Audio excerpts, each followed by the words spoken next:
الحمد لله رب العالمين والعاقبة للمتقين والصلاة والسلام على أشرف الأنبياء والمرسلين سيدنا ونبينا ومولانا محمد وعلى آله وصحبه أجمعين. أما بعد فقد قال الله تعالى في القرآن المجيد والفرقان الحميد: فأعوذ بالله من الشيطان الرجيم، بسم الله الرحمن الرحيم، ما يلفظ من قول إلا لديه رقيب عتيد. صدق الله مولانا العظيم وصدق رسوله النبي الأمين الكريم رؤوف الرحيم. وقال تبارك وتعالى في عظمة حبيبه الكريم: إن الله وملائكته يصلون على النبي يا أيها الذين آمنوا صلوا عليه وسلموا تسليما. اللهم صل على سيدنا شفيعنا حبيبنا ونبينا ومولانا محمد وعلى آله وصحبه وبارك وسلم. اللهم صل وسلم وبارك على آل محمد وعلى آل محمد. حاضرین و ناظرین، السلام علیکم ورحمۃ اللہ وبرکاتہ. عزیز و بزرگ و دوستو، ہفتہ واری حلقہ ذکر و درس حدیث و فقہ میں آج ہم کتاب تنبیہ الغافلین سے ایک موضوع یا عنوان جو جھوٹ بولنے پر زجر و توبیخ سے متعلق ہے وہ آپ کے سامنے تفصیلاً بیان کریں گے. اللہ تعالیٰ قرآن مجید میں ارشاد فرما رہے ہیں: ما یلفظ من قول الا لدیہ رقیب عتید، جس کا ترجمہ ہے ما یلفظ، نہیں کوئی لفظ، من قول، کسی قول سے. قول یعنی بات کرنا، کوئی بات کرنے کا لفظ ایسا نہیں ہے کہ الا لدیہ، کہ اس کے پاس، بولنے والے کے پاس، قائل کے پاس ہوتا ہے ایک رقیب عتید، نگہبان ہمیشہ حاضر رہنے والا. تو اس سے کیا پتہ چلا کہ کوئی بندہ کچھ بات کر رہا ہوتا ہے تو یہ نہ سمجھے کہ میں بول دیا ہوا میں اڑ گئی بات. نہیں، اللہ تعالیٰ فرما رہے ہیں کہ اس کا کوئی لفظ زبان سے ایسا نہیں نکلتا کہنے والے کا کہ اس کے پاس نگہبان ہمیشہ حاضر رہتا ہے. دو فرشتے ہیں، ایک سیدھے طرف حدیث شریف میں بیٹھ کے نیکیاں لکھتا ہے اور ایک بائیں طرف بیٹھ کے بدیاں لکھتا ہے. تو مختصر یہ، اس آیت سے یہ پتہ چلتا ہے کہ انسان کو کچھ بھی کہنے سے پہلے سوچ سمجھ کے کہنا چاہیے. اس واسطے سیدنا علی المرتضیٰ رضی اللہ عنہ نے کیا فرمائے کہ عقل مند کی زبان اس کے دل کے پیچھے رہتی کہتے، اور احمق کی زبان اس کے دل کے آگے رہتی. کیا مطلب؟ عقل مند سوچ کے بولتا اور احمق بول کے سوچتا ہائے میں یہ کیا بول دیا. تو اس واسطے کوئی بھی لفظ زبان سے نکالنے سے پہلے سوچ سمجھ کے نکالنا چاہیے، کیونکہ اس کا حساب ہے. ہم کیا سمجھتے ہیں زبان میری، اب ہڈی بھی نہیں ہے اس میں، کوئی رکاوٹ ہی نہیں ہے، کوئی ٹھوکر ہی نہیں ہے، چلی بس تو جو مکایا بولتے. تو اس میں کیا ہوتا، بہت سے برائیاں ہو جاتے ہیں انسان سے. اس میں سے ایک برائی ہے جھوٹ. اور جھوٹ جو ہے بدترین خصلت ہے جو انسان کے دل کو خراب کر دیتی. انسان جب جھوٹ بولتا تو اس کا دل اور زبان میں مطابقت ختم ہو جاتی. اب دیکھو جیسے کوئی آدمی ہے، اس کو فالج ہو گیا تو انہیں چاہتے ہوئے بھی اپنا ہاتھ پیر جس پہ فالج ہوا نہیں اٹھا سکتا. تو ایسے ہی کیا ہوتا، انسان کا دل تو کہتا ہے اچھا کام کر، لیکن زبان اس کی جھوٹ بولتی. تو کیا ہوتا، مطابقت ختم ہو جاتی، یعنی دل سے زبان کا تعلق کٹ جاتا. تو ضمیر جو انسان کا اندر سے اس کو اچھے اور برے کی تمیز کراتا ہے، انہیں اثر انداز نہیں ہوتا اس کی زبان کے اوپر. اس لیے ہمیشہ سچ بولنے کی عادت ڈالنا چاہیے. ہمارے آقا علیہ الصلوۃ والسلام اعلان نبوت تو عمر شریف کے 40ویں سال فرمائے. سب کو معلوم ہے، مسلمانوں کو نہیں معلوم ہے تو معلوم ہونا چاہیے کہ حضور جو ہے کتنے سال مکہ مکرمہ میں رہے، کب اعلان نبوت فرمائے، پھر کتنے سال اس کے بعد مکے میں رہے اعلان نبوت کے بعد، پھر مدینہ طیبہ میں کتنے سال رہے. سیرت بولتے ہیں اس کو. تو یہ سیرت سے واقف ہونا ایک مسلمان، کیونکہ ہمارے آقا علیہ الصلوۃ والسلام کی زندگی ہمارے لیے بہترین نمونہ ہے. قرآن کہہ رہا ہے اسوہ حسنہ کا لفظ آیا، بہترین نمونہ.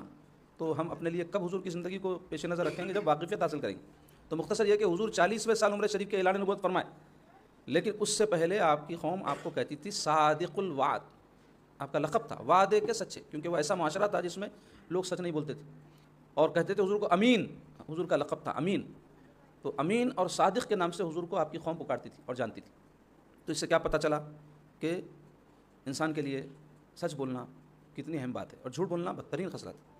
تو آج اسی حوالے سے کچھ باتیں آپ کے سامنے بیان ہوں گی. اسلام میں جیسے عقائد کا ایک شعبہ ہے، کیا کیا عقیدہ رکھنا ہے مسلمان، اللہ کے بارے میں، رسول اللہ صلی اللہ علیہ وسلم کے بارے میں، کتابوں کے بارے میں اور دیگر انبیاء کے بارے میں، آخرت کے بارے میں. پورا ایک اس کا شعبہ ہے جو سیکھنا ایک مسلمان پہ فرض ہے، کیونکہ عقائد کے بغیر دین نہ رہتا اور صحیح عقائد کے بغیر آدمی دیندار نہیں ہو سکتا. ایسے ہی عبادت کا ایک شعبہ ہے، نماز، روزہ، زکوٰۃ، حج وغیرہ. تو دین کے کئی شعبے ہیں، اس میں سے ایک شعبہ ہے معاملات. معاملات بولتے لوگوں کے ساتھ لین دین. کوئی آدمی چاہے نوکری کرے، چاہے کوئی کاروبار کرے، چاہے مزدوری کرے، کوئی بھی پیشہ اختیار کرے، نہیں بھی کرے تب بھی لوگوں کے ساتھ اس کو پالا پڑتا نا بھائی. گھر میں بھی اگر رہ رہا تو بیوی ہے، بچے، ہر ایک کے ساتھ اس کا کچھ نہ کچھ معاملہ ہے. تو ہمارا دین کہتا ہے معاملات کے اندر سچائی امانت داری دیانت داری سے کام لو، اور یہ دینداری ہے. تو لوگ دینداری کو خالی داڑھی ٹوپی کنٹا ڈنڈا پہ منحصر کر دی ہے اور اسی میں سمجھتے دینداری ہے. ایک شعبہ ہے وہ بھی دین کا، معاشرت یعنی لباس چہرہ وغیرہ بھی مسلمانوں جیسا ہو. لیکن اگر کوئی مذہبی صورت شکل باتاں سب کر کے معاملات میں اگر صحیح نہیں ہے تو آپ اس کو دیندار سمجھتے. آپ اور زیادہ غصہ ہوتے کہ ایسے آدمی سے جس کو جو ہے داڑھی واڑی نہیں ہے اور انہیں جھوٹ بول جاتا، آؤ بھائی داڑھی نہیں ہے بولاؤں گا. داڑھی والا بولا تو فوری کیا کرتے، داڑھی کو بیچ میں لاتے، کیا یہاں داڑھی رکھ کے جھوٹ بول رہے ہیں. تو مطلب آپ بتا رہے ہیں مذہبی ہے بڑے لیکن ہے نہیں. آپ تو کیسے پہچانے؟ آپ اس کی داڑھی سے پہچانے. مذہبی تو دکھ رہا ہوں تو مذہبی معاملات سے پہچانے آپ کے، یعنی مذہبی نہیں ہے. تو مذہبیت خالی داڑھی ٹوپی میں نہیں ہے، باتوں میں نہیں ہے. اچھے کھٹے مٹے اللہ رسول کے باتیں کوئی کر دے رہا تو ضروری نہیں ہے مذہبی ہو. آدمی کی ٹیسٹنگ ہوتی معاملات، بات کرے تو سچ بولے، وعدہ کرے تو پورا کرے. یہ سب چیزیں کیا ہے؟ دین ہے یہ. بلکہ عبادات اگر واقعتاً کسی کے قلب پہ اثر انداز ہو رہے ہیں تو اس کی پہچان یہ ہے کہ معاملہ صحیح ہو جاتا ہے. معاملات کی بڑی اہمیت ہے دین میں. اور تو بہرحال اس میں معاملات سے تعلق رکھتا ہے یہ جو آج کا موضوع ہے. وہ کیا ہے؟ جھوٹ بولنے پر زجر و توبیخ. زجر و توبیخ بولتے ڈانٹ ڈپٹ کرنا، جھڑکنے کو بولتے. تو ہمارے دین میں جھوٹ بولنے پر کیا اس کی مذمت آئی ہے، کیا ناپسندیدگی آئی ہے، وہ بیان ہوگا. تو آئیے اس میں ذیلی عنوان ہے سچ بولو جھوٹ سے بچو. کیونکہ جھوٹ کو کسب بولتے عربی زبان میں، اور سچ کو جو ہے صدق بولتے. تو سچ بولنا ہے اور جھوٹ سے بچنا ہے. ایک کام کرنا ہے، ایک کام سے بچنا ہے، اور دونوں ایک دوسرے کی ضد ہے. سچ کی ضد جھوٹ، جھوٹ کی ضد سچ. تو اوامر و نواہی جو دین کی بنیاد میں چیزیں ہیں، کرنے کے کام نہیں کرنے کے کام، اس میں کرنے کا کام کیا ہے؟ سچ بولنا. اور نہیں کرنے کا کام کیا ہے؟ جھوٹ. تو فقیر رحمۃ اللہ علیہ بولتے، یہ جو کتاب کے مؤلف ہیں ان کا نام ہے نصر بن محمد ابو اللیث سمرقندی رحمۃ اللہ علیہ، جو یہ کتاب لکھے تنبیہ الغافلین. تنبیہ کسے بولتے؟ آگاہ کرنا. کس کو؟ غافلین کو. تو حضرت فرماتے ہیں کہ حضرت عبداللہ بن مسعود رضی اللہ عنہ سرکار کے صحابی ہیں، ان سے مروی ہے کہ رسول اللہ صلی اللہ علیہ وسلم نے فرمایا سچ بولو. جھوٹ کی ضد کیا ہے؟ سچ. سچ بولو تو واقعہ کے مطابق بات، جھوٹ بولو تو واقعہ کے خلاف بات. سچ بولو کیونکہ سچ نیکی کی طرف ہدایت کرتا ہے. ہاں، سچ کو معمولی چیز مت سمجھو. آدمی نیک بننا چاہ رہا اور سچا نہیں ہے تو مر کے تو نہیں بن سکتا. سچ بولو کیونکہ سچ نیکی کی طرف ہدایت کرتا ہے، اور نیکی جنت کی راہ دکھلاتی ہے. نیکی کہاں لے جاتی ہے؟ جنت کی طرف. بدی کہاں لے جاتی ہے؟ جہنم کی طرف. راستے ہیں یہ دو، جو راستے پہ چلیں گے وہ گاؤں کو پہنچیں گے. آدمی مسلسل، حضور فرماتے ہیں یہ آدمی مسلسل سچ بولتا رہتا ہے، یعنی ہر وقت سچ بولنے کا عادی ہو جاتا ہے، حتیٰ کہ اللہ تعالیٰ کے ہاں صدیق کا مرتبہ پا لیتا ہے. صدیق بولے تو صادق بھی ایک لفظ سنیں گے آپ، سچ بولنے والے کو بولتے. صدیق بولے تو ہمیشہ سچ بولنے والے کو بولتے، مبالغہ ہے. تو صدیق کا مرتبہ پا لیتا ہے. اور جھوٹ سے بچو کیونکہ جھوٹ فسق و فجور کی طرف لے جاتا ہے، برائی کی طرف. جھوٹ کو معاملی بات نہیں سمجھنا، اس سے دوسرے برائیاں پیدا ہوتے ہیں. تو جھوٹ فسق و فجور کی طرف لے جاتا ہے، اور فسق و فجور جہنم کی طرف. اور آدمی مسلسل جھوٹ بولتا رہتا ہے، کاروبار میں، معاملات میں، لین دین میں، رشتہ داریوں میں جھوٹ بولتا رہتا ہے، حتیٰ کہ وہ اللہ کے ہاں جھوٹا قرار دے دیا جاتا ہے، یعنی جھوٹے کی فہرست میں ڈال دیتے اس کو اللہ تعالیٰ. تو یہ جو حدیث پاک ہے، بخاری شریف، مسلم شریف، ترمذی شریف، ابو داؤد شریف، ابن ماجہ شریف اور دارمی، اتنی حدیث کی کتابوں میں. تو مطلب کیا ہے بتانے سے یہ کہ اتنی معتبر حدیث ہے یہ، اس میں کوئی ڈاؤٹ ہی نہیں ہے. تو اس میں کیا بتایا جا رہا ہے؟ سچ بولنے کی فضیلت اور جھوٹ بولنے کی مذمت. منافق کی علامات. حضرت عبداللہ بن مسعود رضی اللہ عنہ فرماتے ہیں 3 علامتوں کی وجہ سے منافق کو پہچانو. منافق کسے بولتے ہیں؟ ایسے شخص کو بولتے ہیں جو بظاہر مسلمان ہو، دل سے کافر ہو، اس کو بولتے ہیں منافق. مسلمان کسے بولتے ہیں؟ جو ظاہر میں بھی اللہ کے حکم کی تعمیل کرے، دل میں بھی اللہ رسول کو مانے. مومن کسے بولتے ہیں؟ مسلمانوں میں جو پکا رہتا ہے نا اس کو بولتے ہیں مومن، دل سے اس کے یقین کی کیفیت بہت مضبوط رہتی ایمان کے اوپر، تو اس واسطے اس کو بولتے ہیں مومن. تو منافق جو ہے بدترین کافر ہے. کافر کسے بولتے ہیں؟ جو ظاہر میں بھی اللہ رسول کا منکر ہو، دل میں بھی.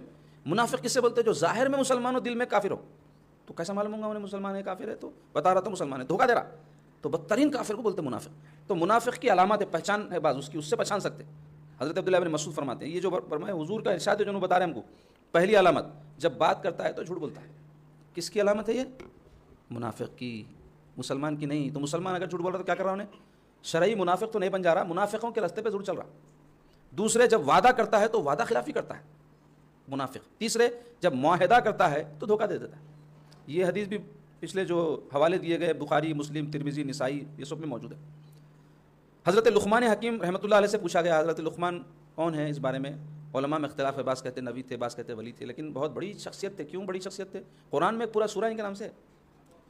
کوئی ایک لفظ قرآن میں آ گیا تو قیامت تک کے لیے نہ صرف محفوظ ہو گیا بلکہ تحقیق کا عنوان بن گیا. تو ایک سورہ پورا ان کے نام پہ، اور دوسرے رکوع میں پوری ان کے صاحبزادے کو جو نصیحتیں کرے تھے انہوں بیٹے بیٹے بول کے، وہ سب اللہ تعالیٰ ذکر فرمائے. تو عام معاملی آدمی کا ذکر کریں گا قرآن، بہت بڑی ہستی ہے انہوں. تو لقمان حکیم سے کوئی پوچھے تو حکیم بولے تو حلوہ بنانے والے نہیں بولتے، جیسے عام طور پہ ہمارے پاس حکیم صاحب بولتے شیشیاں ڈبے وبے ذہن میں آتے. حکیم بولے تو عقل مند، دانا، سمجھدار آدمی کو بولتے ہیں، حکمت والے کو حکیم بولتے ہیں. وہ بہت بڑے حکیم تھے حضرت لقمان حکیم. تو وہی ویسے لوگ دوائیں وغیرہ بھی بناتے ہوں گے، کیونکہ لوگوں کو دوا کی بھی ضرورت رہی تو عقل مند آدمی اس پہ بھی تحقیق کر کے کچھ بھی لوگوں کو فائدہ پہنچاتا. تو حضرت لقمان حکیم سے پوچھا گیا اس مقام تک آپ کو کس چیز نے پہنچایا، اتنے بڑے حکمت والے دانش مند سمجھدار کیسا بن گئے آپ؟ تو فرمایا ایک سچ بولنے نے، دوسرے امانت داری کرنے نے، تیسرے فضول گوئی چھوڑنے نے. فضول گوئی بول تو ایکسٹرا بات نہیں کرنا، کام کی بات. اور آج کل عام ہو گئی عادت بیکار باتیں دیکھنے سننے اور کرنے کی، اس کو بولتے ہیں لا یعنی کام. اور رسول اللہ صلی اللہ علیہ وسلم کا ارشاد ہے کہ آدمی مومن کامل نہیں ہو سکتا جب تک کہ لا یعنی باتوں کو نہ چھوڑ دے. لا یعنی باتیں بول تو ایکسٹرا گفتگو، فضول کام کرنا اور سننا دیکھنا ہے، سب سے بچنا. تو یہ حکمت چھپ کے نہیں آتی. جو لوگ ان صفات کے حامل رہتے ہیں ان کے اندر حکمت پیدا ہوتی. تو فضول گوئی بولتے ایکسٹرا باتیں، ادھر ادھر کے قصے کہانیاں، لیڈر صاحب یہ بولے، پارلیمنٹ میں وہ بولے، وہ چبوترے پہ وہ ہوا، وہ محلے میں وہ ہوا. یہ غیر ضروری باتیں ہیں نا بھائی، اس کا حساب ہے. ایسا نہیں ہے کہ میں نے بول دیا سن لیے. ہاں ہمارے دین میں بالکل ہی ترش روح سخت مزاج آدمی بد اخلاق ہو جائے ایسی تعلیم نہیں ہے ہمارے دین کی، لیکن افراد و تفریط سے بچنا، اوور بھی نہیں کر دینا. بالکل ہی ایسے بعض لوگ سخت مزاج ہو جاتے ہیں، بابا صاحب گھر میں آئے تو بیوی بچے سب وحشت میں رہتے، آ گیا بھاگا تو اچھا چلے گا، تو دھماکہ تو بھی بھیج دیا تو اچھا کہیں ایسی حالت کر دیتے گھر میں. ویسا بھی نہیں کرنا، ہمیشہ ڈنڈا لیے ہوئے نہیں. اور بعض کرتے بالکل ڈھیل چھوڑ دیتے، بچے جو چاہے کر لو، گھر میں سیریلاں چل رہے ہیں، گانے چل رہے ہیں، فضولیات خرافات، کہاں جا رہی بیوی، کب آ رہی، کہاں جا رہی، بچے کہاں جا رہے ہیں، کس سے مل رہے ہیں، اسکول بول کے کہاں جا رہے ہیں، مدرسے کو جا رہے ہیں نہیں جا رہے ہیں، کوئی فکر نہیں. کیا بولے تو نہیں، زیادہ پابندی نہیں کرنا بچوں کو بھائی، آزادی. تو ہمارے افراد و تفریح سے بچنا، بہت زیادہ سختی بھی نہیں، بہت زیادہ نرمی بھی نہیں. جب بچوں کو سختی کرے تو محبت بھی کرنا، ان کے ساتھ حسن سلوک بھی کرنا، ان کے لیے اچھا ماحول بھی فراہم کرنا. تو بہرحال یہ حضرت لقمان حکیم فرمائے کہ حکمت کے مقام تک میں ایسا پہنچا. حضرت صفوان بن سلیم فرماتے ہیں پوچھا گیا اللہ کے رسول صلی اللہ علیہ وسلم کیا مومن بزدل ہو سکتا ہے؟ ڈرپوک کو بولتے بزدل بولتے. فرمایا ہاں. پھر پوچھا گیا کیا مومن بخیل کنجوس ہو سکتا ہے؟ فرمایا ہاں. پھر پوچھا گیا کیا مومن جھوٹا ہو سکتا ہے؟ فرمایا نہیں. اللہ اکبر، کتنی بڑی بات ہے دیکھو آپ. یعنی ام الخبائث ہے یہ جھوٹ، 10 خرابیاں انسان کے اندر پیدا کرتی. اچھا، جنت کی ضمانت یہ عنوان ہے. حضرت عبادہ بن صامت رضی اللہ عنہ روایت کرتے ہیں رسول اللہ صلی اللہ علیہ وسلم نے فرمایا تم اپنی 6 چیزوں کی مجھے ضمانت دو، میں تمہیں جنت کی ضمانت دیتا ہوں. ضمانت تو گارنٹی، 6 چیزوں کی تم گارنٹی دو، جنت کی میرے سے گارنٹی لو. فرمایا سرکار پاک صلی اللہ علیہ وسلم کیا کیا ہے وہ 6 چیزیں؟ ایک، جب بات کرو تو سچ بولو، یہ ہمارے موضوع سے مناسب ہے. دوسرے، جب وعدہ کرو تو وفا کرو. تیسرے، جب امانت رکھوائی جائے تو خیانت نہ کرو. چوتھے، اپنی شرمگاہ کی حفاظت کرو. پانچویں، نگاہیں نیچی رکھو. چھٹے، اپنے ہاتھ قابو میں رکھو. مسند امام محمد میں یہ حدیث ہے. اب فوائد کے تحت فقیر رحمۃ اللہ علیہ اس کی تشریح فرما رہے ہیں. پہلی بات کیا ہے؟ جب بات کرو تو سچ بولو. تو کیا معنی ہے اس کے؟ فرمایا جب بات کرو تو سچ بولو تو یہ کلیمت التوحید وغیرہ میں داخل ہوگا. یعنی سب سے سچی بات کون سی ہے؟ لا الہ الا اللہ. لا الہ الا اللہ سب سے بڑا سچ ہے، اللہ کے سوا کوئی معبود نہیں اور محمد صلی اللہ علیہ وسلم اللہ کے رسول ہے. یعنی جب لا الہ الا اللہ کی گواہی دی تو وہ لوگوں کے ساتھ گفتگو میں سچا ہو گیا. تو اب ویسا آدمی کوئی جھوٹی بات کر رہا، خلاف واقعہ بات کر رہا تو اچھا ہے کیا جی ایسا کرنا؟ دوسرے فرمایا جب وعدہ کرو تو وفا کرو. تو جو وعدہ اللہ اور بندے کے درمیان ہے اسے پورا کرے، اور وہ وعدہ جو بندے اور لوگوں کے درمیان ہے اس سے بھی پورا کرے. جب وعدہ کرو تو وفا کرو، پورا کرو کہ مطلب کیا ہے؟ اللہ سے ایک وعدہ ہے بندے کا، کیا میں تیرے کو اپنا خدا مانتا ہوں، میں تیرے سے ہی یعنی اپنی حاجتیں طلب کرتا ہوں، میں تیرے ہی حکم کے مطابق زندگی گزارتا ہوں، یہ سب وعدہ ہے. وقت پہ میں نماز پڑھوں گا. مسلمان لا الہ الا اللہ بولتے ایسا خالی ٹیک اٹ ایزی نہیں ہے. لا الہ الا اللہ کا ایک عہد جیسے ہی بندہ کرتا ہے اس کے تحت کئی ذمہ داریاں آ جاتی ہیں. عبادات کی ذمہ داری، اطاعت کی ذمہ داری، معاملات میں درستگی کی ذمہ داری، یہ سب اس کے تحت آ جاتے ہیں. جیسے ایک آدمی شادی کرتا نا بھائی، تو آپ دیکھو 2 بول کا نام شادی ہے. مرد بولتا میں تیرے کو بیوی بنا لیا، بیوی بولتی میں تیرے کو شوہر بنا لیا. یہ قول ہے بس اور کچھ بھی نہیں. 2 جنے سننا ہے، گواہ، نکاح ہوگا، بس اتنا ہی ہے نکاح. اب یہ باقی تماشے سب جو بھی کر رہے ہیں آپ لوگ، دھوم دھڑاکے، لائٹنگاں، بریانیاں، یہ سب تماشے باقی ہے. یہی تو اتنا تو آسانی سے تو یہ، مگر خالی یہ 2 بول بولتے ہی ایک دوسرے کے میاں بیوی بنتے ختم ہوگا نا. اس کے بعد اصل شروع ہوا. کیا ہوا؟ وہ ذمہ داریاں، بیوی صاحب کا نفقہ، ان کی حفاظت، پھر ان سے بچے ہوتے ان کی پرورش، ان کا خرچہ، ان کے ذمہ داریاں. تو وہاں اس وقت سب بول لیے تھے کیا یہ سب کریں گے، سمجھ لیے تھے، مگر یہ سب کرنا ہے بلکہ. تو ایسے ہی لا الہ الا اللہ کہنا آپ کو ایسا دکھ رہا ہے کہ زبان سے میں کلمہ نکال دیا، یہ تو نکالتے ہی آپ دائرہ اسلام میں داخل ہو گئے، ہوتے ہی باقی سب ہے جو ہم کر رہے ہیں، نمازاں، روزے، زکوٰۃ، حج وغیرہ سمجھنے سب یہ کرنا ہے بلکہ. تو مختصر یہ کہ وعدہ ہے ایک لا الہ الا اللہ جس کے ذریعے بندہ کیا کرتا ہے؟ اللہ سے یہ سب باقی کی چیزوں کے لیے عہد کرتا ہے. اور بولے اللہ کے ساتھ بندے کا وعدہ تو یہ ہے کہ مرتے دم تک ایمان پر ثابت قدم رہے. اور لوگوں کے ساتھ وعدہ یہ ہے کہ جو بھی ان کے ساتھ وعدہ کرے اس سے پورا کرے. روزمرہ کی زندگی میں ہو، اب یہ تو میں میاں بیوی کی مثال دیا تو عمر بھر کا وعدہ ہونے سے دیا میں آپ کو، لیکن روزمرہ کی زندگی میں بھی ہر آدمی کے ساتھ ہمارا کچھ نہ کچھ عہد و پیمان رہتا ہے. پڑوسی ہے بھائی میں آپ کو کوئی تکلیف نہیں دوں گا، نقصان نہیں، بغیر بولے ہے یہ رشتہ داروں کے ساتھ کیا میں رشتے نہیں کاٹوں گا، تعلقات نہیں کاٹوں گا، وعدہ ہے یہ، آپ بولو نہ بولو، رشتہ داری تقاضا کرتی ہے اس بات کا، یہ عہد ہے ایک طرح کا. تو ایسے ہی بے شمار وعدے ہیں. تو بتا رہے ہیں کہ وعدے کو وفا کریں گے تو جنت کی گارنٹی ہے. تو لوگوں کے ساتھ بھی وعدے ہے. ایک وہ جو بندے اور اللہ کے درمیان ہے، اور دوسرے وہ جو اللہ اور لوگوں اور بندے کے درمیان ہے. جو اللہ اور بندے کے درمیان ہے وہ فرائض ہیں جو اللہ نے بندے پر لازم کر رکھے ہیں، اور وہ بندے کے پاس اللہ کی امانت ہے. کہتے فرائض بول تو نماز، روزہ، رمضان کے پورے مہینے کے 5 وقتہ نمازیں، اور بھی بہت سارے فرائض ہیں ہمارے اوپر. اللہ ہی کی اطاعت کروں گا، اس کے احکام مانوں گا، انہیں جو حلال کرا حلال مانوں گا، جو حرام کیا حرام مانوں گا. یہ سب عہد ایک طرح کا.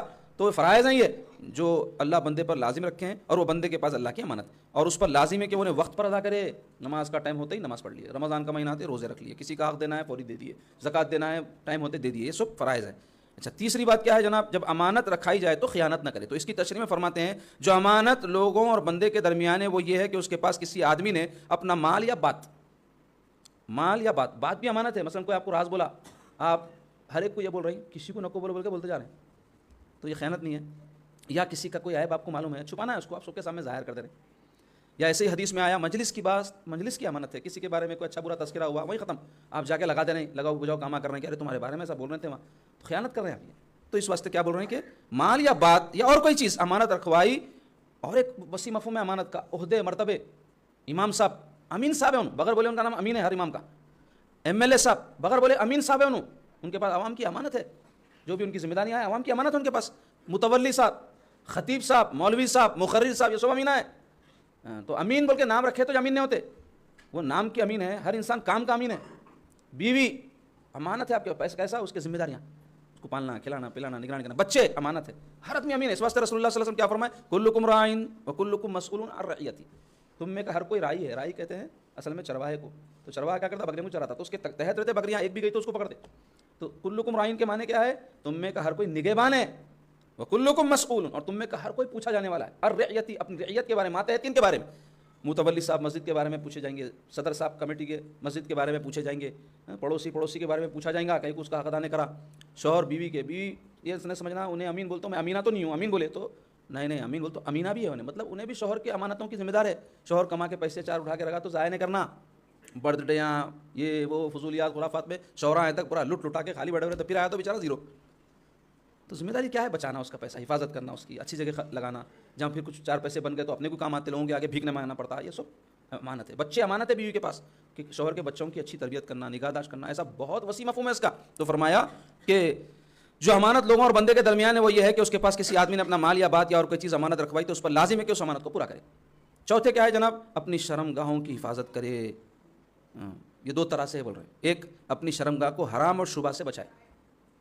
دوسرے اپنی شرمگاہ کی اس قدر حفاظت کرے کہ کسی کی اس پر نگاہ نہ پڑے. کسی کے آگے بھی شرمگاہ کھولنے کا حکم نہیں ہے. ارشاد نبوی صلی اللہ علیہ وسلم میں اللہ تعالیٰ دیکھنے والے اور دکھانے والے پر لعنت کرتے ہیں. یعنی کوئی عورت ہے اپنے جسم کی نمائش کرنا چاہ رہی، لوگ مجھے اچھا سمجھیں، پسند کریں، لعنت ہے اس کے اوپر. کوئی مرد ہے اپنے جو چیزیں ڈھانکنے کی، چھپانے کی ہے، کسی کے سامنے کھول رہا ہے، لعنت ہے ان کے اوپر. کیونکہ آج ماحول بن گیا نا، آپ دیکھو کتنا بے حیائی کا ماحول ہو گیا. جو چیزوں کا تعلق عورتوں سے رہتے نہیں، اس میں بھی عورتوں کو برہنہ نیم برہنہ کر کے لے کے آتے. دیکھو تقریباً بوڑھا کپڑوں کے، اور وہ کئی تو ایسے رہتے مرداں جو ہے شیونگ کرتے نا، وہ شیونگ کا ایڈورٹائزمنٹ لگا ہوا رہتا بورڈ کے اوپر، اس پہ عورت رہتی. عورت کہاں شیونگ کرتی جی، اس کو بھی لے کے آئے. تو ایسا کہیں سے بھی لا رہے ہو، لائے تو ننگی پنگی کو لے کے لٹکا دیتے. تو کیا ہے یہ سب؟ بے حیائی ہے. اور بے حیائی ایمان کو کھا جاتی. معمولی بات مت سمجھو اس کو آپ. تو بہرحال بتا رہے ہیں کہ اپنے دکھاوے سے بچے. جو بھی ایسا کرے گا، دکھاوا کرے گا، لعنت ہے اس مرد پہ بھی، اس عورت پہ بھی. اور بتا رہے ہیں کہ مسلمانوں کو چاہیے استنجا کے وقت اپنے نفس کی حفاظت کریں. ایسی جگہ اب تو الحمدللہ جو یعنی استنجا گاہیں ہیں، یعنی آپ کے پیشاب خانے ہیں، پیخانے ہیں، سب دروازے لگے ہوئے. پہلے زمانے میں نہیں تھا ایسا. تو کھیتوں میں جاتے تھے، جنگلوں میں جاتے تھے، تو اس وقت ذرا زیادہ لحاظ رکھنا پڑتا تھا. تو وہ حکم یہ بیان کیا جا رہا ہے. تو بتا رہے تاکہ وہ مرد اور عورتیں کہ جن کا دیکھنا حرام ہے ان سے اپنی شرمگاہوں کی حفاظت کر سکیں. اچھا، 5ویں چیز بتا رہے ہیں نگاہیں نیچی رکھ کے. اور فرمایا نگاہیں نیچی رکھ، یعنی عورت کی شرمگاہوں اور ان کے وہ محاسن جن کی طرف دیکھنا جائز نہیں، ان سے نگاہیں نیچی رکھ. کوئی بھی عورت، اس کو اگر آپ ایک نظر پڑھ لی، ہٹا لیے تو آپ کو کوئی گناہ نہیں. اس کے بعد پھر پلٹا کے دیکھ رہے تو گناہ ہے. اور دنیا کی طرف رغبت کی نگاہ نہ دوڑاؤ لالچ سے. ارے ان کے پاس وہ گاڑیاں ہیں، ان کے پاس وہ بنگلہ، ان کے پاس یہ ہائے ہائے ہائے ہائے، میرے پاس کیا نہیں. ہمیشہ ہے میرے زندگی. اپن یہ دیکھنا، ارے اس کے پاس جھوپڑی ہے، میرے پاس ٹین کا گھر ہے. ارے اس کے پاس 3 کا ہے میرے پاس RCC کا ہے، ارے اس کے پاس گھڑی نہیں ہے میرے پاس ہے، ارے اس کے پاس وہ نہیں ہے میرے پاس یہ ہے، یہ دیکھنا یہ الٹا دیکھنا، اس کے پاس وہ ہے میرے پاس یہ نہیں ہے، تو ہمیں ایسا روتے رہتے، شکر گزاری آتی نہیں، سکون ختم ہو جاتا۔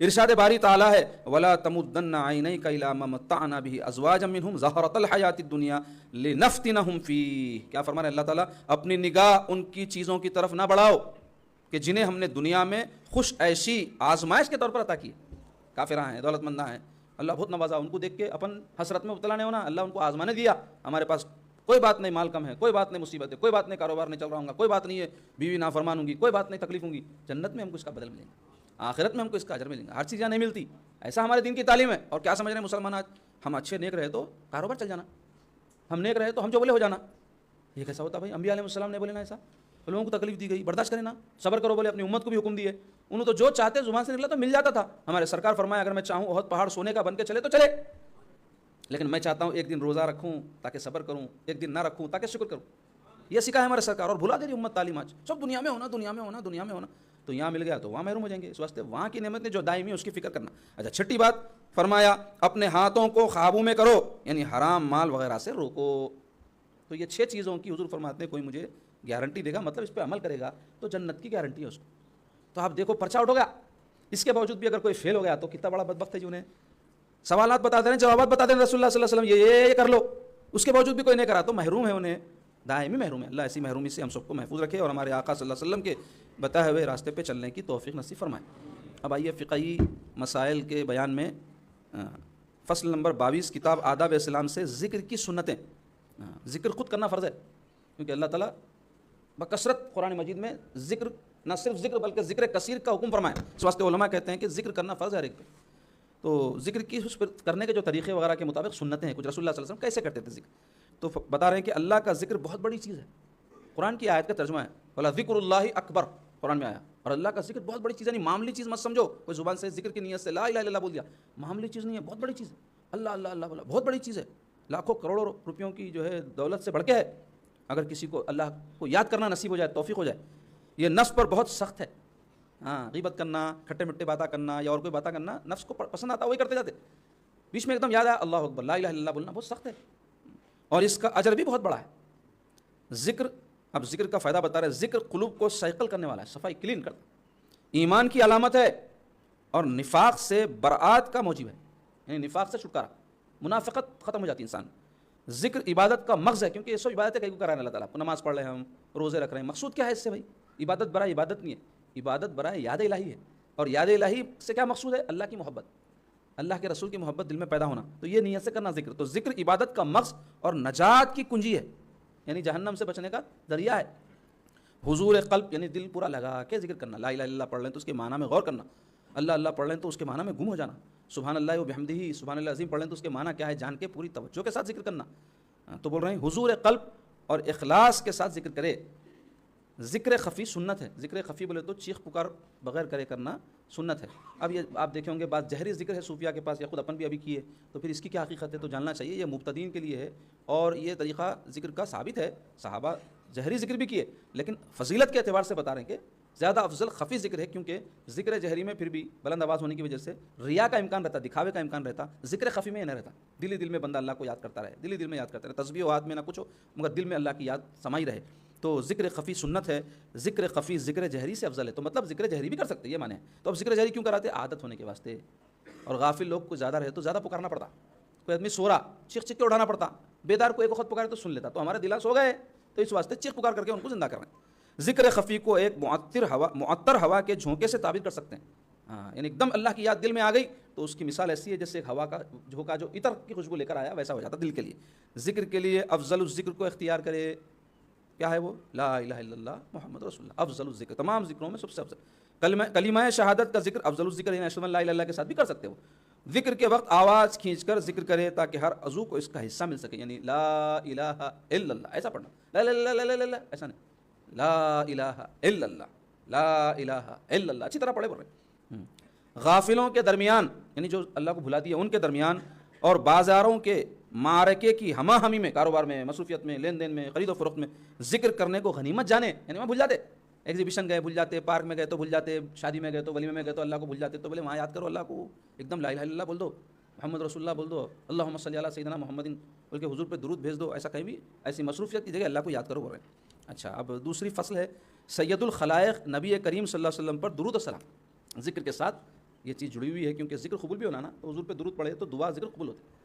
اسلام کی سنت یہ ہے کہ نبی کریم صلی اللہ علیہ وسلم پر جو سید الانام بول تو تمام لوگوں کے آپ سردار ہیں، بکثرت درود پڑھے، کیونکہ اس سے رسول اللہ صلی اللہ علیہ وسلم کی شفاعت اور دارالسلام یعنی جنت میں آپ کی مصاحبت لازمی طور پر حاصل ہو جائے گی۔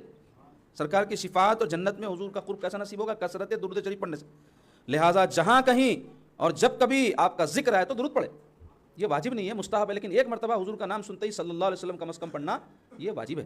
اور دل میں آپ کا خیال آئے تو درود پڑھ لیں، اللہم صلی علی سیدنا محمد، اور درود کے ذرا معنی بھی پڑھ لینا کبھی، تاکہ جب ہم پڑھتے تو ہمارا دل اس کے ساتھ لگ جانا۔ کیا معنی اللہم صلی علی سیدنا محمد کے معنی کیا ہے؟ اللہم بول تو اے اللہ، صلی علی، درود بھیج، علی سیدنا محمد، ہمارے سردار محمد صلی اللہ علیہ وسلم، اللہم صلی علی سیدنا محمد وعلی آل سیدنا محمد، اور حضور صلی اللہ علیہ وسلم کی ساری آل پر بھی آپ درود بھیجیے۔ درود بولتے رحمت، بار بار کوئی چیز بھیجنے کو درود بولتے، تو بار بار ان پر رحمت بھیجیے، اور وہ بارک اور ان پر برکت بھی بھیجیے، وہ سلیم اور سلامتی بھی بھیجیے۔ اور ایسے ہی درود ابراہیم کا معنی یاد کر لیے تو نماز میں مزہ آتا بہت، سرکار پر درود پڑھے وقت میں حضور کی خدمت میں یہ درود پیش کر رہا ہوں، حضور سن رہے ہیں، بلکہ ایسی نیت سے پڑھے تو کتنا مزہ آئے گا۔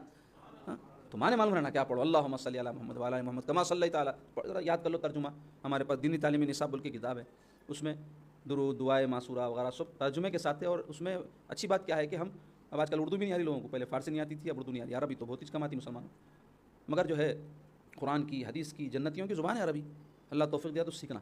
تو مختصر یہ کہ اس میں ہم رومن انگلش میں بھی اس کا ترجمہ لکھ دیے، تو اگر کسی کو اردو بھی نہیں آتی تو انہیں بہانہ نہیں کر سکتا میرے کو اردو نہیں آتی، اب رومن انگلش بھی نہیں آ رہی تو پھر بہت افسوس کی بات ہے، پھر کیا آ رہا، کچھ بھی نہیں آ رہا، پڑھنے نہیں آ رہا، جاہل ہے، ان پڑھ ہے بالکل ہی، تو ویسا رہنا تو بہت بری بات ہے نا، مسلمان علم سیکھنا۔ تو بتا رہے ہیں کہ درود کے ساتھ ساتھ سلام بھی بھیجے، یعنی سلام کا لفظ بھی، اس واسطے اللہم صلی علی سیدنا محمد وعلی آل محمد کما بارکت علی ابراہیم، تو اس میں آ گیا نا ہمارے پاس جو عام درود پڑھتے ہیں، اللہم صلی علی سیدنا محمد وعلی آل محمد وبارک وسلم، برکت کی بھی دعا ہے اس میں، سلامتی کی بھی دعا ہے اللہ کے حضور میں۔ اب درود میں اللہ کے حضور میں کیوں بول رہے ہیں ہم کہ اللہ آپ درود بھیجیے، آپ رحمت بھیجیے، آپ برکت بھیجیے، آپ سلامتی؟ تو علماء لکھے اس واسطے کہ ہم فقیراں، سرکار کو کیا دے سکتے، ہماری اوقاتی کیا ہے کہ حضور کو کچھ دے، اللہ ہی کی ایک ذات واحد ہے جو حضور کو کچھ دے سکتی، اس واسطے اللہ کو بولو یہ دے دو اللہ میاں، ہم کیا دیں گے ہمارے سرکار کو؟ کیا پیش کروں آقا، کیا چیز ہماری ہے، کیا پیش کروں آقا، کیا چیز ہماری ہے، یہ دل بھی تمہارا ہے، یہ جان بھی تمہاری ہے، ہم کچھ دے دلا نہیں سکتے، دینا دلانا ان کا کام ہے، ہمارا لینا کرنا ہے کام، تو ہم اتنا کر سکتے، دعا کر سکتے اللہ سے، اے اللہ ہمارے سرکار پہ درود و سلام نازل فرما، اور جب کتاب میں آپ کا نام لکھے تو نام کے ساتھ الصلاۃ والسلام علیہ صلی اللہ علیہ وسلم ایسے کلمات لکھے، اور دعا کے اول شروع میں، اوسط بیچ میں اور آخر میں آپ پر درود پڑھے، تو گارنٹی ہے کہ دعا قبول نہیں، کیونکہ اللہ تعالیٰ خود درود پڑھ رہے ہیں اور اپن درود پڑھے تو جو کام اللہ کر رہے ہیں وہ رد کرنے کا سوال ہی نہیں ہے، بیچ کے اٹم رد نہیں ہوتے کہتے، شروع میں آخر میں درود پڑھ لے تو بیچ کا اٹم بھی پہنچ جاتا ہوں، یعنی دعا میں جو مانگے ہم، اور آپ کے ساتھ انبیاء اکرام علیہم الصلاۃ والسلام پر بھی درود و سلام بھیجے، حضرت محمد صلی اللہ علیہ وسلم پر درود کو مقدم کرے، پھر درود میں آپ کے اہل بیت یعنی گھر والے، آپ کے اصحاب اور آپ کے ازواج رضوان اللہ علیہم اجمعین کو بھی داخل کرے، چھینک کے وقت، ذبیحہ کے وقت اور تعجب کے وقت آپ کا ذکر نہ کرے، محل نہیں ہے حضور کے جو ہے پر درود بھیجنے کا، جانور ذبح کرے اللہم صلی اللہ محمد نہیں بول سکتے، بسم اللہ واللہ اکبر اس کے ساتھ، ایسے ہی چھینک آئے تو الحمدللہ بولنا، اللہم صلی اللہ محمد نہیں ہے، ثابت بھی نہیں ہے اور مناسب وہ موقع بھی نہیں ہے، جیسے آپ کسی کے شادی میں جا کے افسوس کی بات ہے آپ کے ساتھ بولے تو کیا بولیں گے، انہیں رہے میں مبارکباد دینا ہے صاحب بول گئے کیا بولتا ہوں، تو ویسی موقع نہیں ہے بولنے کے معنی، تو چھینک کے وقت، ذبیحہ کے وقت اور تعجب کا کوئی سبحان اللہ بولیں گے ویسے وقت، تو درود پڑھنے کے جو مواقع ہے وہ کیا ہے، دعا سے پہلے ہے، نماز میں ہے، عام وقتوں میں کبھی بھی پڑھ سکتے، لیکن یہ موقعوں پر درود پڑھنا مناسب نہیں ہے بول رہے۔ تو یہ جو ہے دو باتیں ذکر اور درود کی آپ کو بتائی گئی، انشاءاللہ آئندہ جو ہے درس میں استغفار اور دعا وغیرہ کے حوالے سے کچھ باتیں بیان ہوں گی۔ اب آئیے اخیر میں بزرگان دین کے اولیاء اللہ کے واقعات میں آج کے پہلے واقعے کا عنوان ہے گمشدہ دستاویز مل گئی، دستاویز بولتے ڈاکومنٹ کو بولتے، یعنی کسی کی کوئی دستاویز یعنی ڈاکومنٹ کھو گیا تھا، حضرت کی کرامت ایک بزرگ کی، وہ دستاویز اس کو مل گیا، کیونکہ بعض اگر ڈاکومنٹ کھو گیا تو پریشانی ہوتی بھائی، بیچنا ہے کاغذ نہیں ہے بولے تو کوئی بولتا ارے آپ کی ہے کہ نہیں کی، ایسے مسائل ہوتے، پھر بھی آج کل کیا ہو گیا کہ آن لائن وغیرہ ہو گیا یا ریکارڈ ہے کہیں سے کاپی نکال لے سکتے، پہلے زمانے میں ایسا نہیں تھا تو بہت مشکل ہوتی تھی۔ ایک شخص کے 100 دینار کسی پر قرض تھے، یعنی کوئی 100 دینار باقی تھا اس کا، وصول یابی کی تاریخ آئی تو پتہ چلا کہ دستاویز جو قرض کا ثبوت بھی گم ہو گئی، یعنی 100 دینار جو دیے تھے وہ لکھا لیے تھے انہوں، وہ پیپر نہیں مل رہا تھا، اب جا کے بولے اس کو معلوم ہوا پیپر نہیں ہے، بولے تو نہیں دینا ہے، بولے تو کیا کر لیتے، تو پروف نہیں تھا، وہ دوڑا ہوا حضرت بنان الحمال رضی اللہ عنہ ایک بزرگ تھے ان کے پاس پہنچا اور دعا کرنے کو کہا کہ حضرت میرا ڈاکومنٹ نہیں مل رہا، دعا کریے۔ انہوں نے فرمایا میں بوڑھا ہو چکا ہوں اور میں حلوہ پسند کرتا ہوں، بولے کیا، بولے حضرت داتا نہیں ہے یہاں کھانے کو نہیں آتا، چوکڑا تو اس زمانے میں تھا نہیں تھا واللہ عالم، تو بولے کہ ذرا حلوہ لے کے آؤ، بولے جا کر بازار سے ایک رتل حلوہ بندھا ہوا لاؤ تو میں تمہارے لیے دعا کرتا ہوں بولے۔ تو وہ بازار سے حلوہ لایا، آپ نے فرمایا جس کاغذ میں حلوہ رکھا ہے وہ کھول کر میرے سامنے رکھو، بولے کھول حلوہ رکھ۔ اس نے کاغذ جو کھولا تو دیکھا وہی اس کی دستاویز ہے۔ اللہ اکبر، سبحان اللہ۔ حضرت نے فرمایا اپنی دستاویز لے جا اور حلوہ لے جا کر اپنے بچوں کو کھلا دے۔ وہ شخص لے کر خوشی خوشی چل دیا، اور آپ نے حلوے سے نہ کچھ لیا نہ چکھا۔ آپ نے فرمایا میں ایک بار اکیلے جنگل میں گیا، وہاں مجھے وحشت محسوس ہوئی، ہاتف غیبی بول تو غیب کی آواز آئی، کیا حج نہیں کرتے ہو، وحشت کیوں ہو رہی ہے، کیا دوست تمہارے ہمراہ نہیں ہے؟ یہ اللہ تعالیٰ وَهُوَ مَعَكُمْ أَيْنَمَا مَا كُنتُمْ نَحْنُ أَقْرَبُ إِلَيْهِ مِنْ حَبْلِ الْوَرِيدِ، ہم تمہاری شہرک سے بھی زیادہ قریب ہے۔ تو جو اس پہ یقین رکھتے ہیں ان کو کہیں وحشت نہیں ہوتی، کیونکہ اللہ ہر جگہ ہمارے ساتھ ہے، تو پھر کیا غم ہم کو۔ اور ایک واقعہ، حضرت شبلی اور غسال۔ حضرت شبلی کون تھے؟ ابو بکر شبلی رحمۃ اللہ علیہ، حضرت جنید بغدادی رحمۃ اللہ علیہ کے خلیفہ ہیں۔ بغداد میں حضرت کا مزار ہے، پچھلے مہینے الحمدللہ حاضری کا شرف حاصل ہوا دوسری مرتبہ۔ تو حضرت شیخ شبلی رضی اللہ عنہ کے ایک مرید حضرت بکیر حضرت کے مرض الموت کا واقعہ ذکر کرتے ہیں، یعنی ایسی بیماری جس کے بعد آپ انتقال کر گئے، اس کو بولتے ہیں مرض الموت۔ جمعہ کے روز حضرت کو مرض سے کچھ افاقہ ہوا، بہت بیمار تھے، تھوڑا طبیعت سنبھلی کا تھے جمعے کے دن، اور حضرت میرا ہاتھ پکڑ کر جامع مسجد تشریف لے گئے۔ ہم لوگ جب صرافوں کے بازار سے گزرے، صراف بولے تو پیسے تبدیل کرنے والے کو بولتے ہیں، منی ایکسچینج کرنے والے، جب صرافوں کے بازار سے گزرے تو ایک آدمی رصافہ بول تو مقام کا نام ہے کی جانب سے آیا۔ حضرت نے مجھ سے فرمایا کل اس شخص سے میرا سابقہ پڑے گا، آمنا سامنا ہوگا کل اس سے میرا، بولے اسی شب حضرت کا انتقال ہو گیا۔ تو مرید صاحب کو خیال آیا ہوں گا، ارے حضرت بولے تھے ملتے ملاتے اب کہاں نکل گئے بول کے۔ لوگوں نے مجھ سے کہا سقوں کے محلے میں ایک غسال ہے، جا کر اسے لے آؤ، غسل دینے حضرت کو، اور مجھے پتہ بتایا۔ میں نے وہاں جا کر آہستگی سے دروازے پر دستک دی۔ دیکھو یہ بھی آداب ہے، کسی کے گھر پہ گئے تو کھٹکا بھی مارے تو ہلو مارنا، اور کیا حکم ہے 2 سے 3 وقت مارنا، اگر نہیں آئے تو چلے جانا، ہاں میں آیا تم نہیں آتے ایسا نہیں کرنا۔ تو یا پھر فون کرے کسی کو 2-3 مرتبہ کرنا، 45 مس کال، 250 مس کال۔ ایک صاحب بتائیں میرے کو 250 مس کال کس کو بولتے جی، کیسا کرا ہوں میں نے سمجھ میں نہیں آیا، کیا مس کال پہ لگا کے چھوڑ جاتا کیا؟ تو ایسا کرتے باجی نے زج کر دیتے، نہیں کرنا، کوئی آدمی نہیں بات کرنا چاہ رہا ہوں گا بھائی، جان بوجھ کے نہیں کرنا چاہ رہا ہوں گا، تو آپ کوئی زبردستی بات کرنا چاہ رہے ہو۔ تو مختصر یہ کہ آہستگی سے دروازے پر دستک دیے گئے تھے اور السلام علیکم کہا، یہ آداب ہے اسلامی گھروں پہ جانے کے۔ انہوں نے اندر سے کہا کیا شبلی کا انتقال ہو گیا؟ بولے میں نے جواب دیا جی ہاں۔ جب دروازہ کھول کر برآمد ہوا تو میں نے دیکھا یہ تو وہی شخص ہے جس کے متعلق حضرت شیخ نے فرمایا کل اس کے ساتھ میرا معاملہ ہوگا۔ میں نے تعجب سے کہا لا الہ الا اللہ۔ اس نے کہا لا الہ الا اللہ کس بات پر متعجب ہو؟ میں نے کہا جب آپ سے ملاقات ہوئی تھی تو حضرت شبلی نے فرمایا تھا کہ کل اس سے میرا معاملہ ہوگا، بخدا سچ بتائیے آپ کو کس طرح پتہ چلا کہ شیخ شبلی کا وصال ہو چکا ہے؟ فرمایا نادان، کل شیخ شبلی کو کیسے علم ہوا کہ آج ان کا معاملہ میرے ساتھ ہوگا؟ ویسے ہی ہوا۔ تو اللہ تعالیٰ ایسی روشن ضمیری اپنے بزرگان دین کو عطا فرماتا ہے، لیکن اگر کوئی اس قسم کی باتیں ان سے ظاہر نہ ہو تو ان کی عدم بزرگی کے خیال نہیں ہونا۔ کیوں بولے تو کئی بزرگان دین ایسے تھے جو اپنے آپ کو ظاہر نہیں کرتے تھے، اپنے کرامتاں اپنے باتیں لوگوں کو جانتے سو بتا دینا کرنا عادت نہیں رہتی، بعض کے ظاہر ہو جاتے۔ جب حضرت شیخ شبلی کا آخری وقت قریب آیا تو آپ نے فرمایا مجھ پر 1 درہم کا ظلم ہے جس کے بدلے میں نے ہزاروں درہم صدقہ کیے، مگر ہنوز اس سے زیادہ میرے دل پر کوئی چیز گرا نہیں۔ اللہ اکبر، یعنی یہ نہیں بولے 2 رکعت نماز میری قضا ہو گئی تھی، نہیں بولے کسی کو کوئی 1 درہم کا معاملہ رفع دفع نہیں ہوا تھا تو اس کا احساس آخری سانس تک تھا۔ آپ کو اس سے اندازہ لگاؤ اللہ والے کس کو بولتے ہیں کہ معاملات کی کیسے فکر رہتی ہوں۔ تو یہ معاملات بڑی اہم چیز ہے، یاد رکھو آپ، اور اس کی اہمیت آدمی کو دنیا سے جاتے وقت ہوتی ہے مگر کچھ بھی کر نہیں سکتا جب، اس واسطے اپنی زندگی میں پھٹم پھاٹ کر لینا۔ اللہ ہم سب کو نیک توفیق عطا فرمائے۔ عزیزو اب آئیے کچھ ضروری اعلانات سماعت کر لیں پھر ہم دعا کریں گے انشاءاللہ۔ پہلا اعلان تو یہ ہے کہ 3 فروری کو شب برات ہے، تو ہر سال کی طرح اس سال بھی انشاءاللہ تعالی شب برات کے موقع پر بارگاہ عالیہ شجاعیہ عیدی بازار میں رات 8:30 بجے سے سالانہ مجلس منعقد ہوگی، جس میں ختم قرآن، حلقہ ذکر کے بعد واعظ و بیان کا سلسلہ رہے گا۔ دوسرے یہ کہ ماہ رمضان کی آمد ہے، تو ماہ رمضان کے جو ہمارے معمولات یا مشاغل ہیں اس کو مختصر آپ کے سامنے بیان کرتا ہوں تاکہ آپ لوگ جو بھی اس میں شرکت کرنا چاہتے ہیں وہ شرکت کریں۔ پہلا یہ کہ نماز تراویح یا جامع مسجد شجاعیہ میں انشاءاللہ تعالی پہلی رمضان سے 23 رمضان تک 23 دنوں میں تھوڑا تھوڑا کر کے ایک قرآن مجید سنایا جائے گا، اور اس کے بعد روزانہ تراویح کے بعد یہاں خانقاہ شریف میں حسب روایت ذکر کا حلقہ ہوگا اور کچھ دیر نصیحت کی کچھ باتیں ہوں گی روزانہ انشاءاللہ۔ دوسرے یہ کہ 20 رمضان مبارک کو بضمن یوم شہادت مولا کائنات رضی اللہ عنہ بارگاہ عالیہ شجاعیہ میں عصر کے بعد سے محفل رہے گی، ختم قرآن فاتحہ خوانی ہوگی، اور انشاءاللہ بعد نماز تراویح جلسہ قرات ہر سال کی طرح ہوگا جس میں مصر کے قراء شرکت کریں گے. آپ لوگ 20 رمضان تاریخ یاد رکھ لیں. تیسرے یہ کہ ہر سال کی طرح جامع مسجد شجاعیہ چار مینار میں سہ شبی شبینہ 24، 25، 26 رمضان کو 3 دن مقرر رہے گا، جس میں روزانہ 10 پارے نماز تراویح میں قرآن مجید سنایا جائے گا. چوتھے یہ کہ ہر سال 10 یوم کا مسنون اجتماعی اعتکاف جامع مسجد شجاعیہ میں منعقد ہوتا ہے، جس میں تربیت اور تعلیم کا 10 دنوں تک معتکفین کے لیے نظم رہتا ہے. غیر معتکف بھی شریک ہو سکتے. 10 دن تک کوئی اعتکاف نہ کرے، 1 دن 2 دن یا کچھ وقت کے لیے بھی شریک ہونا چاہتا ہے اس میں تو شریک ہو سکتے ہیں. آپ حضرات میں سے جو بھی اس میں شرکت کرنا چاہتے ہیں اپنے نام اور فون نمبر شاہین نگر کے حبیب صاحب کو لکھوا دیں.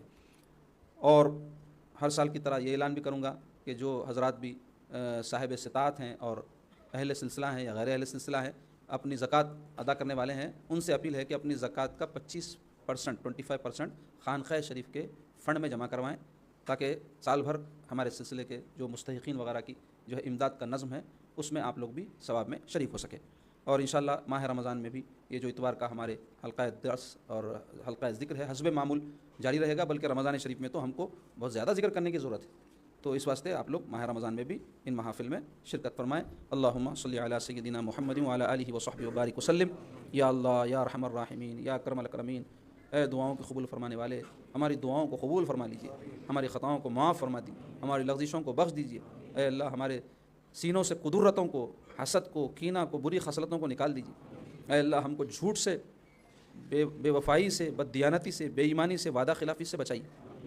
اے اللہ ایفا عہد کی، سچ بولنے کی، امانت داری کی ہم کو توفیق نصیب فرمائیے، اور ہم سے اس حوالے سے جو خطائیں ہوئی ہیں اس کو معاف فرما دیجیے. معاملات کی درستگی کی توفیق نصیب فرمائیے، بد معاملگی سے ہم سب کو بچائیے. اے اللہ علم سیکھنے اور اس پر اخلاص کے ساتھ عمل کرنے کی توفیق نصیب فرمائیے. اے اللہ لڑائی جھگڑے شر سے ہم کو محفوظ رکھیے، ہمارے ساتھ کوئی شر کرے اس سے ہماری حفاظت فرمائیے. اے اللہ ہم کو نیک بنائیے، متقی بنائیے، دیندار بنائیے، اللہ والا بنائیے یا ان کا سچا غلام بنائیے. مولا ہم میں جو بیمار ہیں ان کو صحت و عافیت عطا فرمائیے، ان کی تکلیف، بیماری، پریشانی کو دور فرمائیے. جو دیگر پریشانیوں میں مبتلا ہے ان کی پریشانیوں کو دور فرمائیے. جو معاشی پریشانیوں میں مبتلا ہے ان کے لیے خلاصی، آسانی اور برکت عطا فرمائیے. جو گھریلو مسائل سے دوچار ہے ان کے لیے آسانی اور سہولت پیدا فرمائیے. جو زوجین اختلاف میں مبتلا ہے ان میں الفت و محبت پیدا فرمائیے. جو بھائیوں میں اختلاف ہے ان میں چاہت و محبت پیدا فرمائیے. اے اللہ جو سسرالی رشتوں میں اختلافات ہیں ان میں آپس میں ہم خیالی پیدا فرمائیے. بدگمانیوں سے بچائیے، بد چلنی سے بچائیے، بے حیائی سے بچائیے، با حیا بنائیے، بے شرمی سے بچائیے، شرم والا بنائیے. اے اللہ ہمارے مسلمان نوجوانوں کو با حیا بنائیے، عصمت والا بنائیے، عزت والا بنائیے. اے اللہ ہماری عزتوں کی، ہمارے ایمان کی، ہمارے جان و مال کی حفاظت فرمائیے. اے اللہ خیر و برکت سے سرفراز فرمائیے. محتاجگی سے بچائیے، اوپر والا ہاتھ بنائیے، ہاتھ پھیلانے سے ہم کو محفوظ رکھیے. خودداری ہمارے اندر پیدا فرمائیے، اور جو کچھ آپ اپنے فضل سے ہم کو نصیب فرمائے ہیں اس کو آپ کی راہ میں خوش دلی سے خرچ کرنے کی توفیق نصیب فرمائیے. بخل سے بچائیے، اے اللہ ذلت سے بچائیے، بری خصلتوں سے ہم کو محفوظ رکھیے. برحمتک یا ارحم الراحمین والحمد للہ رب العالمین.